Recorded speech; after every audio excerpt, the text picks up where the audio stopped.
ప్రభు జన్మించడం ద్వారా లోకానికి కలిగినది ఏమిటి అని ఆలోచిస్తే, రక్షకుడు మీ కొరకు పుట్టి ఉన్నాడని ఏం కలిగిందట?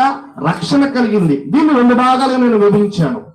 ఆయన ఎవరికి సంరక్షకుడుగా ఉంటాడు? సంరక్షకుడిగా అంటే అర్థం ఏంటి? రక్షణగా ఉంటాడు. ఎవరికి ఉంటాడు రాకేష్? యేసుక్రీస్తు ప్రభు వారు సంరక్షకుడిగా ఎవరికి ఉంటాడు? మానవుడుగా ఉన్న ప్రతి ఒక్కరికి ఆయన సంరక్షకుడు ఉంటాడా? చాలా మంది ఇది అపోహతో బ్రతుకుతున్నారు.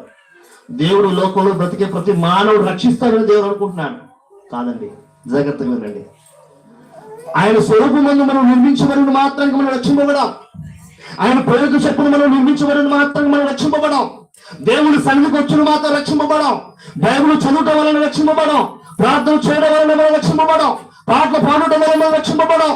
కానుకలు ఇచ్చడం వలన రక్షింపబడాం. ఏం చేస్తే రక్షింపబడతాం? ఏ రోజున ఆలోచన చేస్తారా?